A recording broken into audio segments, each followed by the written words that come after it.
어떻게 하면 대학교에서 점수를 잘 딸 수 있을까? 학점을 잘 딸 수 있을까라는 그러한 내용인데요. 첫째, 학점을 잘 따려면 강의실 앞자리에 앉아라. 앞자리에 앉을 것. 앞자리에 앉아서 교수님과의 아이 컨택, 그러죠. 눈을 마주치면서 공부를 하는 사람이 학점을 잘 짠다. 저도 실질적으로 앞에 앉은 사람은 출석부에 기재를 달리합니다. 앞에 동영상에서도 이야기를 했는데요. 동그라미 출석에다가 기호로 딱 위를 향하도록 체크를 해놓으면서, 그래서 앞에 앉은 사람과 뒤에 앉은 사람의 차이를 두고 있는데요. 교수님은 나름대로 교수들도 기록을 해요. 기록을 해서 분명히 앞에 앉은 사람이 학점을 잘 땁니다. 두 번째, 저는 이제 보통 모든 강의 시간을 반장을 하나 뽑습니다. 대학교는 반장이 없는데 반장을 뽑아요. 반장을 뽑을 때는 반장의 역할은 이겁니다. 그 당시에는 학생들이 많았기 때문에 교무실로부터 마이크를 좀 갖다 놔라. 그리고 다 끝난 다음에 칠판을 좀 지워달라. 세 번째는 수업 시작과 끝 시간에 차렷 경례를 좀 붙여달라. 그래서 차렷! 교수님께 대하여 경례할 때 저도 같이 안녕하세요. 같이 인사하고 시작하고 수고하셨습니다. 감사합니다. 라는 말로 해서 수업을 마치게 됩니다. 굉장히 학생들이 어색해하면서 웃으면서 그 광경을 함께 참여를 했었는데요. 2, 3주 지나면 학생들이 금방 적응이 됩니다. 그래서 차렷 하면은 정중하게 차렷해서 경례, 또 마칠 때도 차례 격리하고 마치면서 웃으면서 마치니까 그 시작이 굉장히 재미있고, 대학 강의가 좀 어수선하잖아요. 처음에 시작할 때. 근데 저는 차렷 격려해서 이렇게 안녕하십니까 또는 감사합니다 이렇게 시작하고 끝을 맺으니까 강의가 굉장히 생동감 있고, 그 강의 호흡이랄지 강의 내용들이 아주 시작과 끝이 정확하더라라는 그런 생각을 해봤습니다. 그래서 이제 중요한 거는 앞자리에 앉아라, 또 교수님과 눈을 좀 마주쳐라. 세 번째, 요즘에는 청탁금지법 대상이 돼서 그렇게 권하지는 않은데, 예전에는 내가 우리 아들한테도 말을 했어요. 교수님께 작은 캔커피라도 하나 사드려라. 그러면서 그 캔커피를 주는 게 중요한 것이 아니라 교수님과 이야기할 수 있는 그러한 모티브를 만들어라. 그래서 너의 존재를 좀 알려라 라고 이야기를 해본 적이 있는데요. 그렇게 다가와서 질문을 한달지 학습 내용에 대해서 물어본달지 이렇게 하는 학생은 분명히 기억을 합니다. 학습 태도의 좀 적극적인 성실성 부분에 대해서 기억을 해서 뒤에 학점을 부여할 때 참고 요소가 됩니다. 그래서 교수님과 일정한 부분 한 학기 가도록 대화 한 번도 하지 않고 지내는 것보다도 대화를 해라 라는 부분입니다. 특히 교양 과목은 여러 학과에서 들어오기 때문에 그냥 대화를 않고 지나치는 경우가 많이 있거든요. 그래서 한 학기 동안에 한두 번 정도는 간단한 대화지만 대화를 한번 해봐라 라는 생각을 했고요.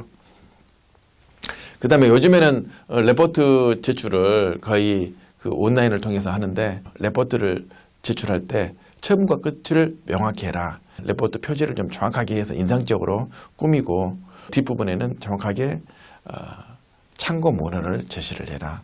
보통 교수님들 보실 때 앞부분 좀 보고 중간 부분 훑어보고 마지막 부분 보면서 레포트를 딱 점수를 매기거든요. 그래서 그 많은 레포트의 양을 처음부터 끝까지 읽어보는 사람들은 극히 좀 드물 거예요. 저 같은 경우에도 학생 수가 워낙 많아서 분의 레포트를 한꺼번에 처리하기는 너무나 과부하가 걸려서 그렇게 읽긴 읽는데, 중요한 것은 첫 부분과 마지막 부분을 중점적으로 읽는다. 그래서 여러분들도 레포트를 작성할 때 첫 부분과 마지막 부분에 좀 더 신경을 써서 작성하시고, 앞부분에 정확하게 담당 교수는 누구고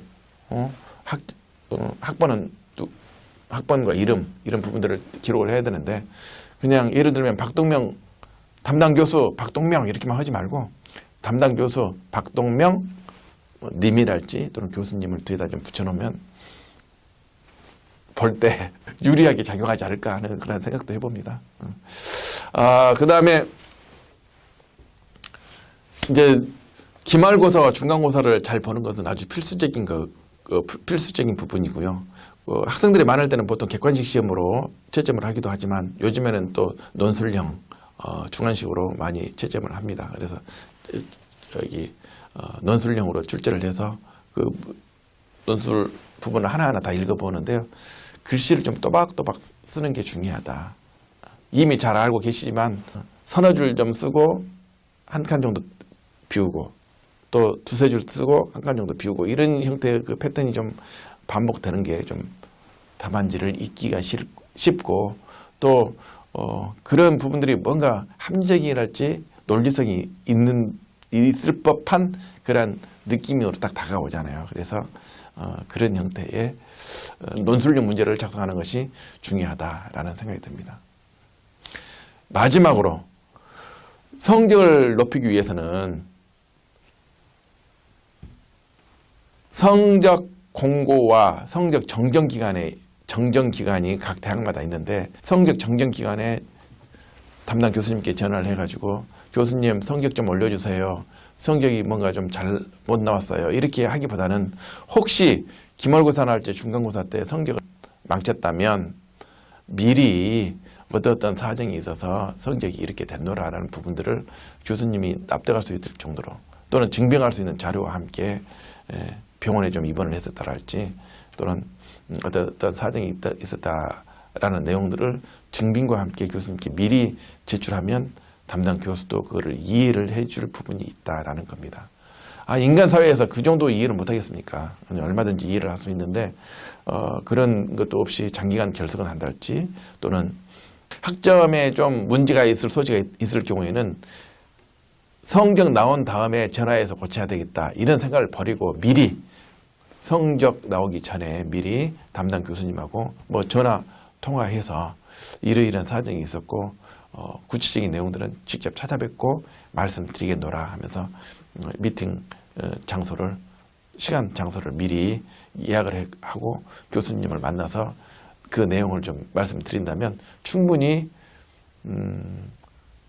개인 사정이 고려될 수도 있는 부분이 있다라는 점을 말씀드립니다.